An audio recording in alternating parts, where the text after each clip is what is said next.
Opa, tudo bem? Eu sou o Sketch e hoje, depois de muita pesquisa, vou te mostrar as características e técnicas que tornam os cenários feitos pelo estúdio de Makoto Shinkai, Comics Wave, únicos. Mas antes, queria dizer que, diferente de outros vídeos do canal, onde explico como é o passo a passo para copiar o estilo de um artista em específico, desta vez busquei dar mais ênfase nos elementos que destacam os cenários do autor.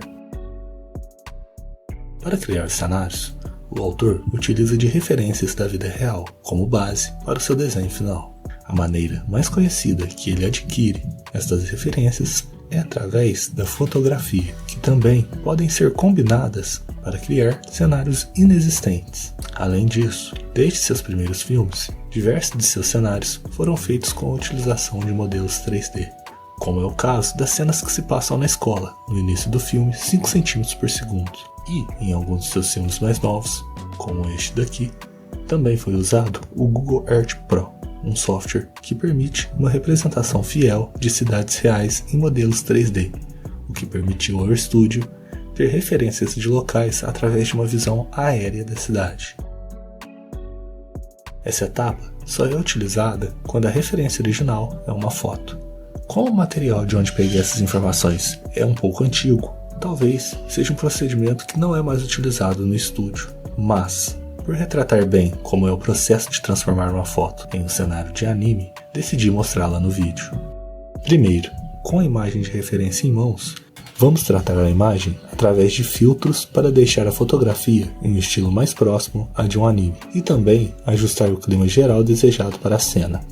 Depois disso, utilizando as cores da própria imagem, iremos começar a pintar por cima da nossa foto editada, diminuindo a quantidade de detalhes da fotografia. Agora, adicione as sombras por toda a imagem, uma camada acima de todo o desenho, usando o modo Multiply. Essa é uma das partes mais importantes, uma vez que uma das principais características dos backgrounds do autor é o jogo de luz e sombra. Na maioria das cenas de seus filmes, as sombras que aparecem são bem definidas, deixando claro de onde vem a luz. Outro detalhe é que nos seus filmes mais antigos, as sombras eram mais escuras e com menos detalhes. Fato que foi mudando pouco a pouco após o filme Viagem para Agartha, já que ali, por haver mais cenas que se passavam no escuro, as áreas de sombra começaram a ter mais detalhes. Depois, pinte detalhes como céu, grama, árvores, adicione texturas. Busque deixar os detalhes mais visíveis nas partes de luz do seu cenário, e as sombras com menos detalhes. Feito isso, corte a imagem em camadas para facilitar a última etapa.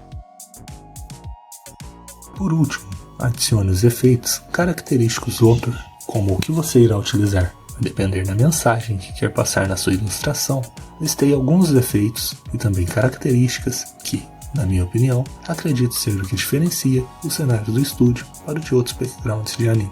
A primeira delas é a tentativa de simular efeitos de câmera, como o Bloom, que é um efeito do mundo real causado por objetos muito brilhantes. Ele também utiliza desta técnica para mostrar o quão forte é a presença de luz em um objeto, como mostrado nesses exemplos.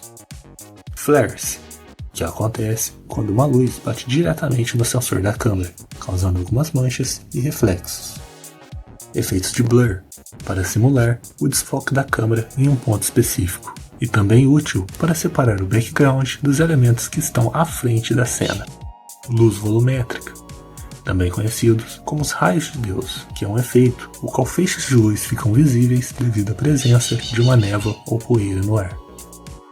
Esse efeito de Bloom, que não sei qual é o nome, que simula um vazamento de luz, o qual está presente em quase todos os seus filmes, isso vindo geralmente do local que o ponto de luz mais forte da cena está vindo. O uso da rim light, que basicamente é essa parte mais clara nas bordas do objeto, que acontece por causa de uma fonte de luz posicionada de frente para aquele plano. O efeito de light fall off nas transições de sombra para a luz, que causa essa cor em específico. De forma bem resumida, como à medida que nos afastamos de um ponto de luz, a intensidade dela naquele ponto é diminuída, isso gera uma transição no tom da cor e na variação de sua matiz. Como a transição de uma área de sombra para de luz é muito abrupta, em um espaço muito pequeno, ocorre esse efeito em específico. Outra característica, sempre presente em seus filmes, é o uso do backlight, que que essa técnica de iluminar um objeto ou uma cena por inteiro por trás, criando esse efeito de luz. Caso você não tenha muita noção de em qual tom deixar as cores do seu desenho, recomendo utilizar de sites como Color Hunt para pegar paletas de cores já prontas. Embora eu seja contrário à ideia de utilizar brushes, paleta de cores e outras ferramentas por tornarem um processo de pintura mecânico demais, acho que esse é um válido caso para se utilizar dessas ferramentas, pois assim você irá acelerar o processo de produção e aprendizagem da técnica. Essa é uma ideia que tenho implementado nos meus estudos recentemente, priorizar a quantidade em detrimento da qualidade, e que comentei um pouco no vídeo que está aparecendo agora no card. Se é a sua primeira vez fazendo cenários para animes, comece com cenas simples e pouco a pouco dificulte o nível. Pegue uma foto que tem apenas uma casa, depois uma casa com uma árvore, depois uma casa com árvores e carros, e por assim vai indo. Cada um desses elementos requer uma atenção em detalhes diferentes. Focar em um objeto por vez irá evitar que você se frustre ou se sobrecarregue por não conseguir fazer uma cena super complexa logo de início. Você pode usar os efeitos citados nesse vídeo em cenários já prontos de outros animes.